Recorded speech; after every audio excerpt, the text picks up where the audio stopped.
This video today we'll be installing Teyes 10.2-inch screen on my 2017 Ford Police Interceptor utility, replacing this 4-inch screen that is pretty bad quality wise, look wise. So we need a couple of tools, and I'll mention them throughout the video. And the first one is this clip and trim remover kit, fairly affordable from Amazon. I'll leave a link again on the description. There's quite a few precision pick hook set, metal fastener remover, all double end pointed and rounded head levers, all kinds of things you may need. It also comes with a little box of fasteners in case you break yours. As they age, the plastic becomes brittle and breaks off. So that does come with a bit of a replacement. So we'll start with this one here. We'll pick the sides of the radio here. I usually start off from the bottom. You can start off from the top if you want. I'll do the top this time around. There are pretty large holding clips behind here. You just got to do it very gently. As you can see, there's one big one right behind here. And you go throughout. You can actually use your hand once you get a good grip on it. And you just pull this one out. That's why you have the tool. It's much easier to do with the tool, and it pops right off. As you can see, these are the large clips, top and bottom.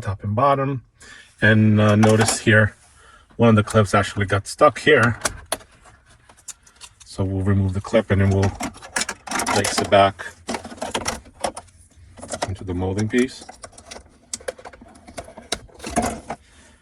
Save this as you will need it later. It does not come with the radio kit, so we'll do this other side as well. And so when I'm done, I'll return. Now that we have the side pieces removed, there's a few screws here.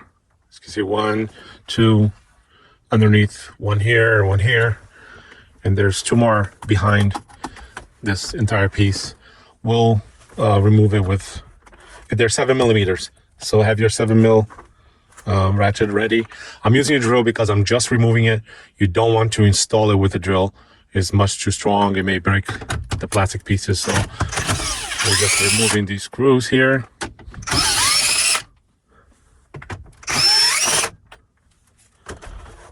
Make sure you don't lose them. We'll reuse most of them later. I just fell behind. We'll put it in the cup here. Behind the vent, there's also 2 clips. You have to be careful with those. You may want to remove slowly from the bottom. Oh, forgot one screw over here. There's 4 screws to get this removed. 4 screws, sorry.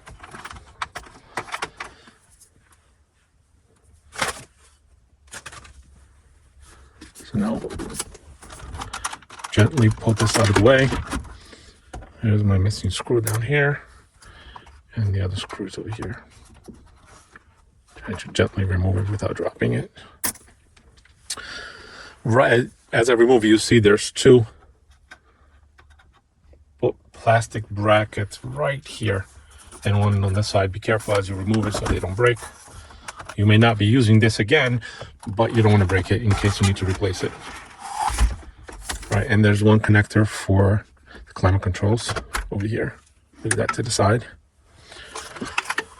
We will not be reusing this entire piece. We do have to remove the vent. The vents go back onto the new piece from TI, but I'll leave that here to the side. It's fairly quick. Next, you have a few additional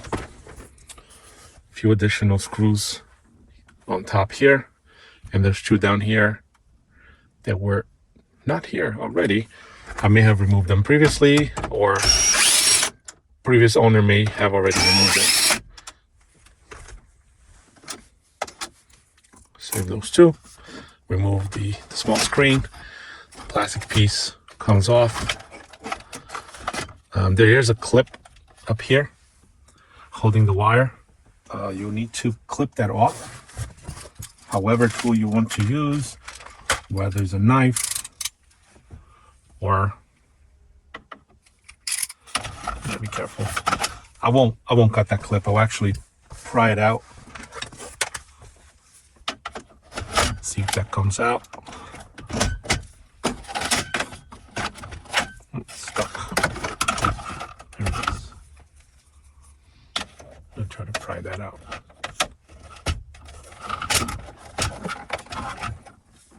A little tougher than I thought.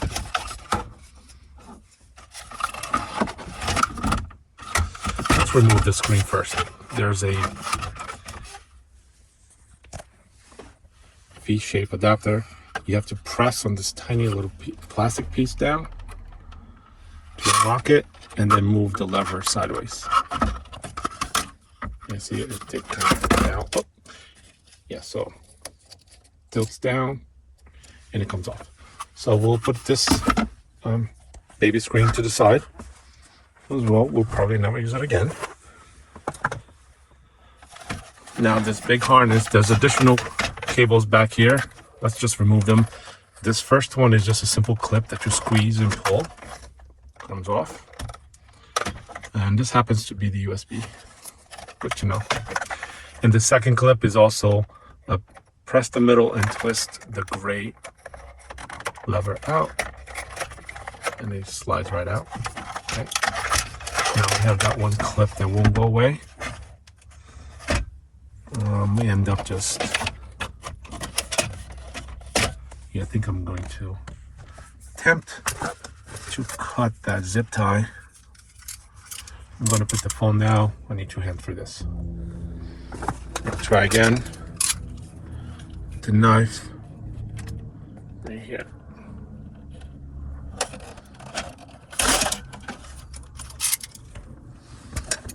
Make sure we didn't cut any of those wires. We did not.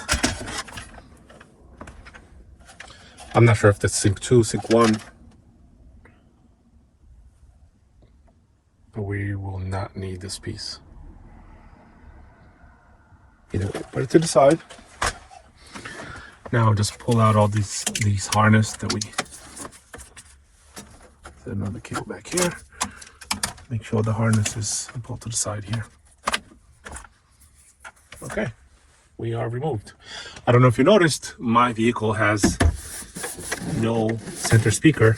It does have a couple of holes on top. I guess the police department made a couple of holes here to install equipment. And I do have a replacement unit with a center speaker to install. This will be a later video until I figure out if the new radio has center speaker output. Because as you can see, there's no wiring harness anywhere for that location. So it's not pre-wired for center speaker. Okay, next up is we'll take the radio out of the box and start slowly dry fitting, make sure everything is in good condition fit-wise, and then we'll reassemble. So one downside to these, to this radio, the Teyes, is that they have no instructions on how to install it. Of course, the wiring harnesses only fit a certain way in certain directions within a few of these wires. But nowhere in the instructions did it tell me we're going to reuse the CD player, which we are. So I'll leave it here anyway. I'm actually going to take out the screws, remove it, put it to the side, and check out a few of the other wirings that are back there in case I need to run wires down or remove the existing USB cable and run a new one down. It did come with this instruction here. It does tell you what each wire is and where it goes in case you need, but you do need to correlate this with your specific vehicle. So let's remove this CD DVD.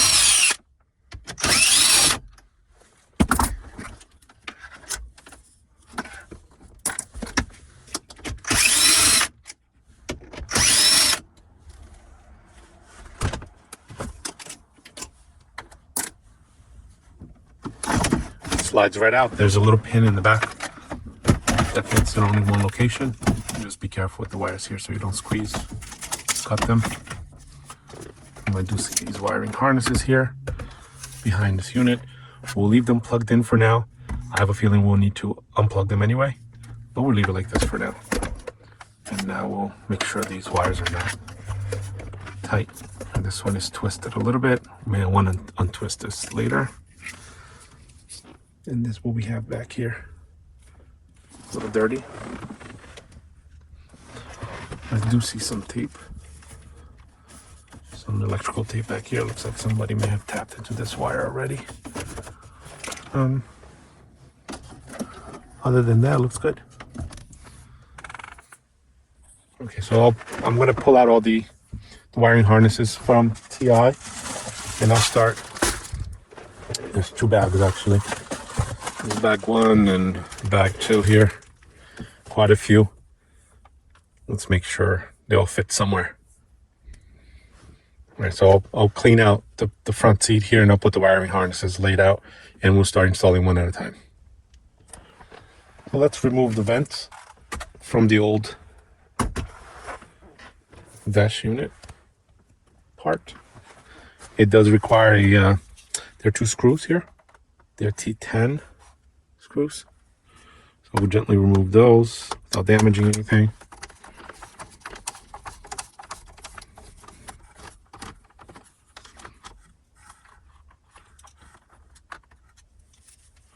Place it inside the cup holder so we don't lose it.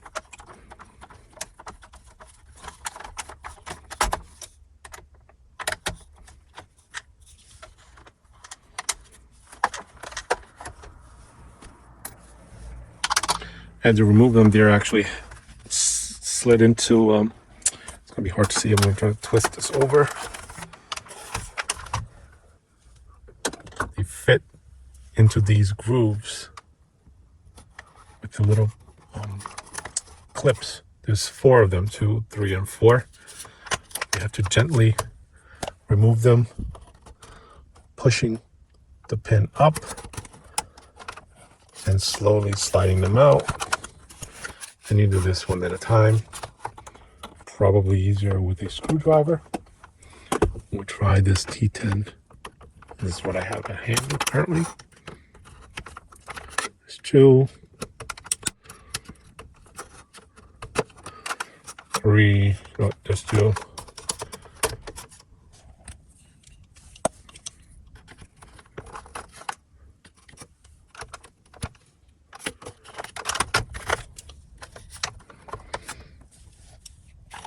Quite annoying. Oh, they all came out. And you don't want to do this. One of the clips broke off. So please use both of your hands if you don't want to damage it. And this is what we're trying to remove, the vents. They will install on the new fascia. Put the old one to the side.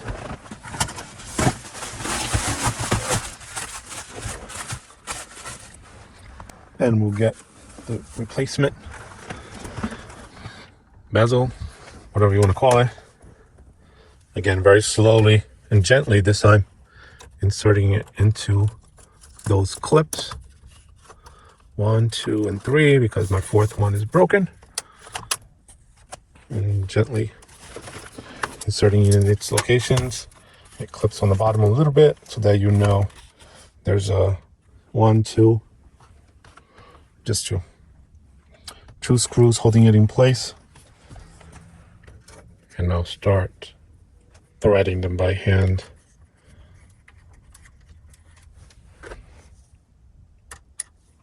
Slightly tighten it so they don't fall off a little bit.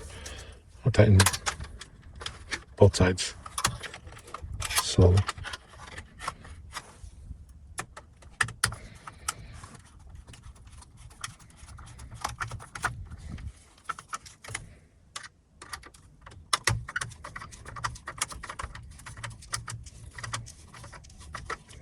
These are plastic backings on this metal screw, so you don't want to over tighten it. You don't want to break that plastic piece underneath that holds the screw. Nice and tight, but not too tight. And this is what it looks like now, which is great. Doesn't look that bad. Again, I'm not a fan of the chrome, but it's only minor here. I didn't notice I have chrome here as well. This is the cup holder I 3D printed. There's a video on this as well. And this comes from a civilian model, and I replaced it on my PIU. See a link on my videos on how to get this installed. It was a pretty fun project. Anyway, so this is completed. And next step is the wiring harness, or harnesses. Next step, I think I should put the radio onto the bezel now. Here's the radio. I'm gonna unwrap it and I'll install it here around the bezel. And 4 screws. You use these brackets to connect the radio to the back here. And let me unpack this.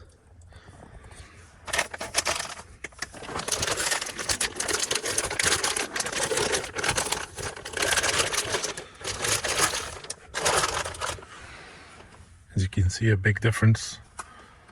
Screen size. This goes here like so. And the brackets still bolt here and here. Try to unwrap them now.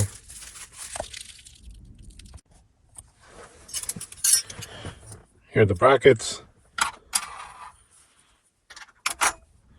They will install like so. Or maybe not, maybe opposite. They only fit one way, so play with it until you get the right side. So it looks like try to put against the dark background. This triangular piece is the top. There you go, and there's a screw hole here. And you bolt it down with the provided screws and the mini baby screwdriver. I'm gonna try to grab some of those screws and I'll bolt them on here. 1, 2, 3, and 4. And they're bolted now. Very small here. Here, here, and here. Strong suggestion, use your own screwdriver if you have one. This tiny little one, it's not very friendly, and you have to really force it in here. It's very tight on your finger, so don't use that. Use your own if you have it. And I'll turn this around just to see how it looks now. Looks pretty nice. Teyes also sell screen protector for these large screens. Probably order one to fit that screen. I can see fingerprints all over it already. So I'll be ordering that as well. And I decided to pull out all the wiring harnesses that I will use and just start plugging them into the unit now, and then just do a reverse plugging unit and plug into whatever harnesses I need from the dash. Step 1, or the first one, I will be using a camera in cable for my dash cam that I did order with the kit. And again, it only goes in one spot. We'll plug that in. I'm going to be reusing the existing USB plug that's built into my vehicles on the bottom here. There's an adapter that comes with it, which is perfect. I don't have to run a new USB connector to the bottom. So that's number 2.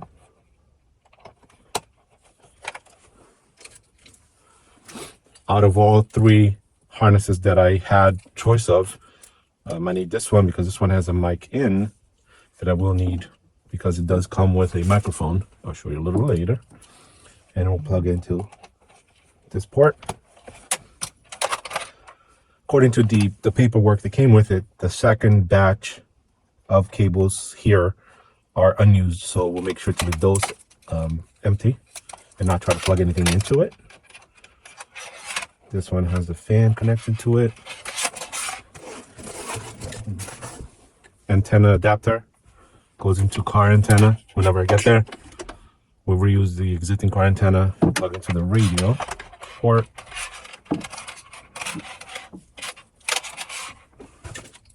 any other loops. I will plug in the antennas later. There's 3 connectors for antennas. There's a 5G Wi-Fi, 4G, and a GPS plug back here. You know, there's 2 5G and 4G antennas. I'll remove them from the bag a little bit later. Leave them up here and we'll use them. And a GPS antenna. According to what I read online, the actual GPS logo has to face up wherever you plug it in, and there can't be any metal surfaces above it. So I'm thinking of putting it under the instrument cluster, which is just plastic rubbery material. There's no metal. It weighs a good GPS signal. Again, put this to the side. We'll use that. The microphone. I plan on routing the microphone and putting it up above the rear view mirror next to the dash cam. That here. The Sync 3 box. We'll plug that in now. This is the main harness. I know that this large connector goes, put this to the side.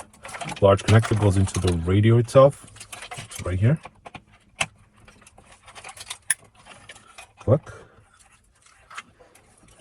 This green wire I already connected. It comes this way. This green wire goes into the climate control harness from the vehicle. Oh, yeah, no, this one. This one here, the red one. Climate control from the vehicle, the squarish looking box. And I'll just plug that in here. We will need that.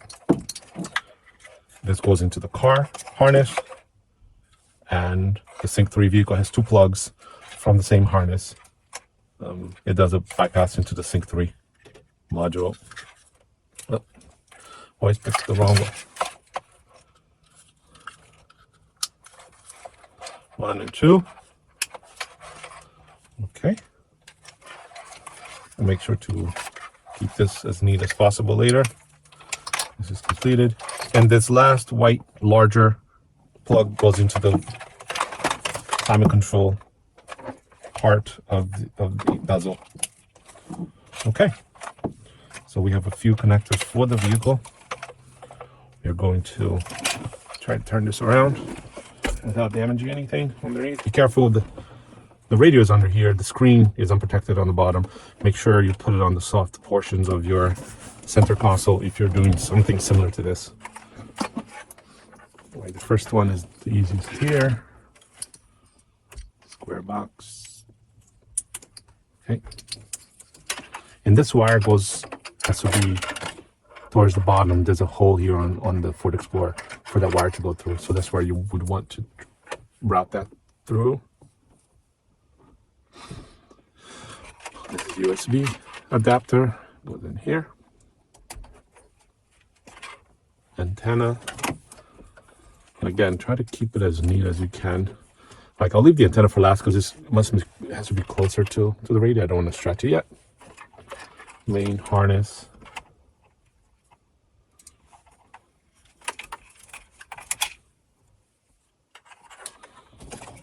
Here's the main harness from the vehicle.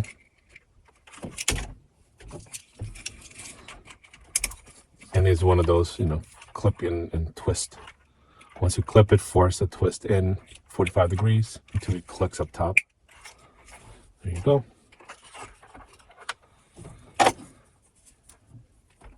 There's one more connector here.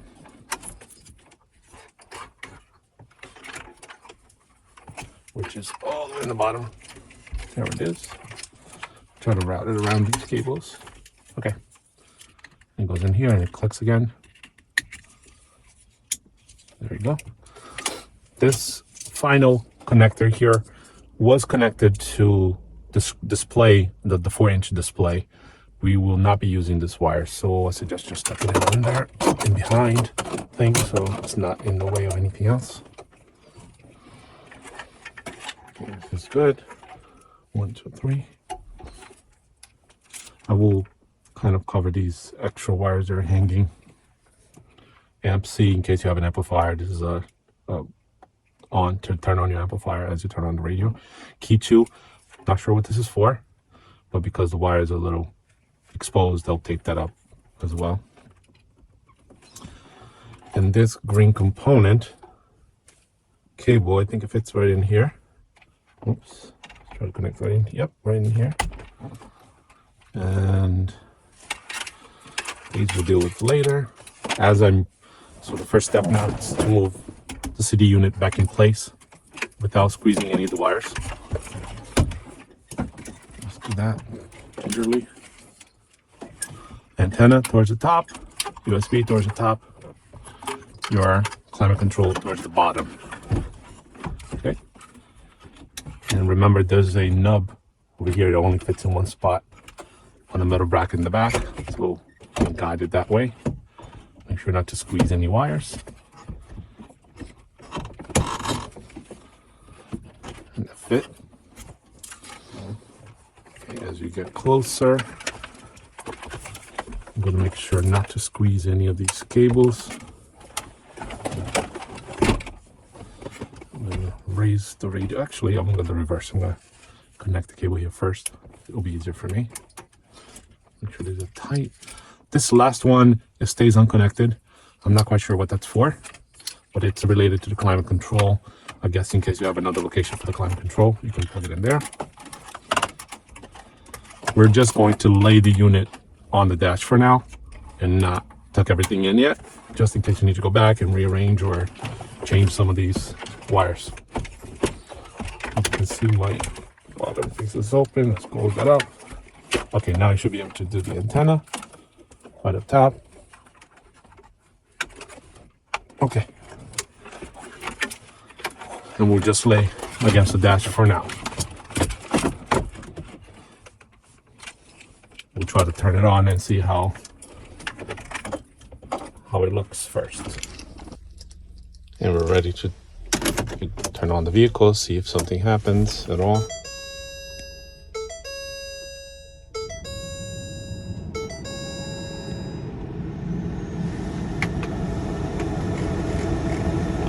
Nothing.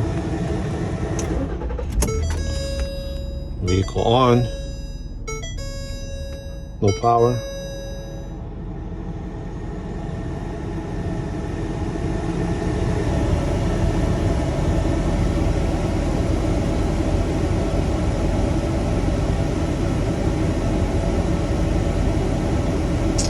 I did notice now that the airbag light turned on. Not quite sure what that is.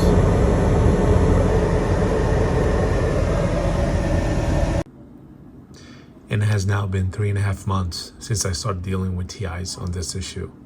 They sent me a replacement radio that didn't work either.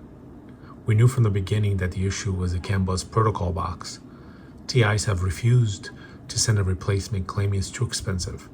I'm still waiting for more assistance. It has now been 3 weeks since I last heard from them. Based on this after purchase support, I would not buy from them again.